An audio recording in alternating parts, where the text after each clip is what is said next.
Subscribe now and press the bell icon.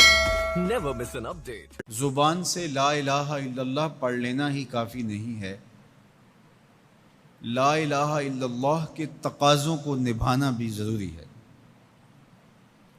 جب ہم یہ کہہ لیتے ہیں کہ ہم نے لا الہ الا اللہ محمد رسول اللہ پڑھ لیا، تو پھر اس کا مطلب یہ ہے کہ ہم دائرہ دین میں داخل ہوئے، اب ہماری اپنی خواہشات، آرزوئیں اور تمنائیں نہیں رہیں گی، دین جو ہمیں تلقین کرے گا وہی ہمارا طرز زندگی ہوگا۔ اگر کوئی شخص اللہ اور اس کے رسول کو مانتا ہے لیکن اللہ اور اس کے رسول کی نہیں مانتا، تو پھر اس نے ماننے کا حق ہی ادا نہیں کیا۔ اس لیے شریعت بیضاء ہم سے اس بات کی متقاضی ہے کہ ہم اللہ اور اس کے رسول کی ہر بات کو مانیں، اور جو ان کی طرف سے ہمیں نظم زندگی اختیار کرنے کی تلقین کی گئی ہے وہ ہم اختیار کریں۔ آج SOPs کا تذکرہ ہے۔ مختلف شعبہ حیات میں جب آپ کسی بھی دائرے میں داخل ہوتے ہیں تو وہاں کے ضوابط کو، وہاں کے قوانین کو فالو کرنا آپ کے اوپر لازم ہوتا ہے۔ آپ شہری ہیں پاکستان کے، لیکن آپ کو کسی ملک میں سفر کرنا ہوتا ہے، تو جتنی دیر تک آپ وہاں رہتے ہیں تو آپ کو قوانین ان کے فالو کرنے ہوتے ہیں، ان کے ضوابط کے مطابق آپ کو وقت گزارنا ہوتا ہے۔ تو یہ بات اچھی طرح سے ذہن میں رکھیے گا کہ اسلام صرف اعتقادات کا نام ہی نہیں ہے، بلکہ یہ ہماری مکمل معاشرتی زندگی، ہماری مکمل اقتصادی زندگی، ہماری اخلاقی اقدار، ہماری تقویم، ہمارے رسوم و رواج، طرز معاشرت، ایک ایک چیز میں اسلام کامل، اکمل اور مکمل رہنمائی دیتا ہے۔ تو جب ہم ایمان کی دولت سے مالا مال ہو گئے تو پھر اسلام کے دیے ہوئے ضابطے کو ہمیں حرف بحرف پورا کرنا پڑے گا۔ تو جو شخص اسلام کے دیے گئے اصول و ضوابط کے مطابق زندگی گزارتا ہے اور صالح اعمال اس کی زندگی کا شعار بن جاتا ہے، تو پھر اللہ اس کو صلہ کیا دیتا ہے؟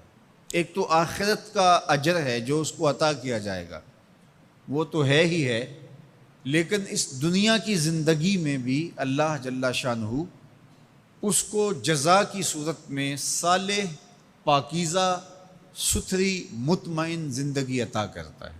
اللہ اس کے لیے رزق حلال کے اسباب پیدا کر دیتا ہے۔ دیکھیے، جو میری اور آپ کی قسمت میں لکھا ہے، ہمارا جو مقسوم ہے، وہ ہمیں مل کے رہے گا۔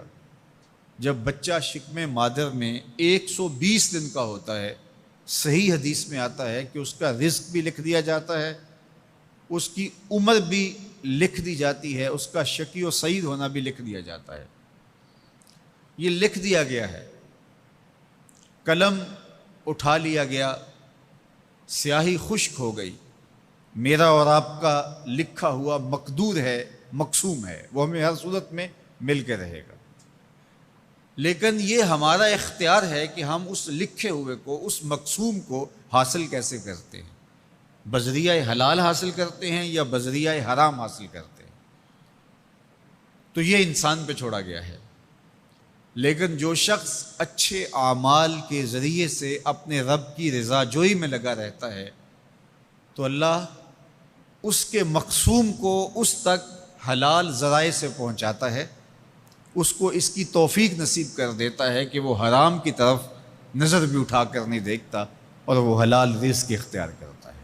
تو جو اچھے اعمال کرنے لگتا ہے، اللہ اس کے لیے ایسے راہ کشادہ کر دیتا ہے کہ اس کو نیکی کی توفیق دیتا ہے اور گناہوں سے اس کو محفوظ رکھتا ہے، اس کے لیے اسباب مہیا کر دیتا ہے۔ اللہ کے محبوب علیہ السلام نے ارشاد فرمایا، اذا اراد اللہ بعبد خیرا اصلہ، جب اللہ کسی شخص کی بھلائی کا ارادہ کرتا ہے تو اس کو شہد کی طرح میٹھا اور مرغوب بنا دیتا ہے۔ صحابہ نے پوچھا، یا رسول اللہ صلی اللہ علیہ وسلم وکیف اصلہ، اللہ اس کو کس طرح میٹھا کر دیتا ہے، کس طرح مرغوب بنا دیتا ہے۔ تو اللہ کے محبوب علیہ السلام نے ارشاد فرمایا کہ اللہ مرنے سے قبل اس کو اچھے اعمال کی توفیق نوازتا ہے، اور پھر فرمایا فَيَقْبِضُهُ عَلَيْهِ، اور وہ نیکیاں کرنے لگ جاتا ہے کہ اللہ اس کی روح قبض کرتا ہے۔ تو جو نیک اعمال کرتا ہے اللہ اس کے لیے پھر آسان